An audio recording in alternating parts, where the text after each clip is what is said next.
In World End Syndrome, you'll be playing as the protagonist, suited with a name of your choosing, who's moving into the town of Mihate, a town that holds a rich history of traditions wrapped in mystery and darkness. On first contact with this visual novel, you'll immediately be greeted with what I'd name the most impressive aspect of this game: its art.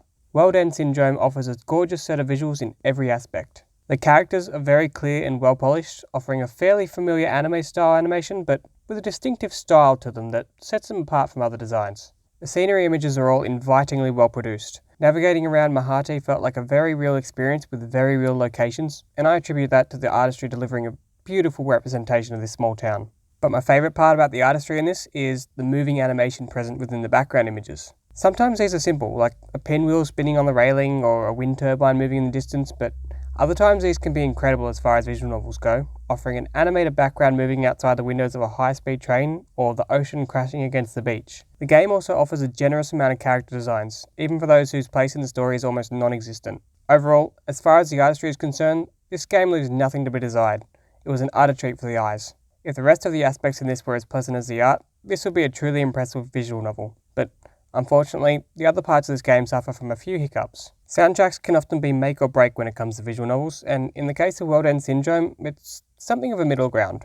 There's nothing especially bad about it, but it doesn't make any attempts to impress the player. Many of the scenes are accompanied by nothing but silence. In fact, I didn't even realise there was background music at all until about 3 hours in, when I manually increased the volume of it in the settings. The music that is there is fairly plain. It gets the job done. It subtly sets the mood with a playful tune or induces a sense of horror where appropriate, but it really doesn't attempt to set itself apart or become memorable. Onto the story, the game sets out on a really strong note. It draws you in with an interesting premise, a mystery to be solved, and characters that are all differing and unique without having to rely on the typical tropes present in visual novels, but once you reach a certain point in the story, about 3 hours in, the tension drops off almost completely.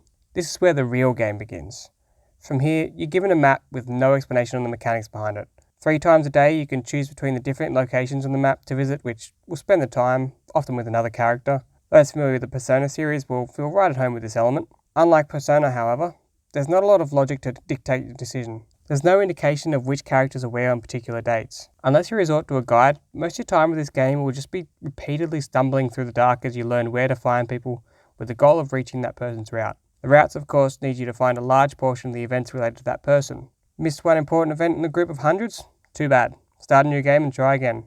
The game accommodates this by giving the occasional clue to where people will be or by showing who you will see at a location if you've already seen that event, but there's a lot of trial and error involved, which can be frustrating if all you want to do is continue the story. Eventually I stuck with the guide and it made the game a lot more enjoyable, but the story never did quite swing into full gear the way it did in the first few hours. There was plenty added in the romance aspect of the game, of course. Your interactions would develop affection, which would unlock character-specific routes, endings, and obligatory swimsuit fan service. But the horror side of the story would only be lightly touched on through most of the routes, and would only be given proper resolution once you've cleared everything. The way the story is layered throughout the routes did give a nice sense of an overall story, but the way you have to play through the game 5 times through a significant amount of repeated dialogue made it feel rather hollow instead of the magnificent journey it could have been. If I had to give World End Syndrome an overall rating, I'd name it above average.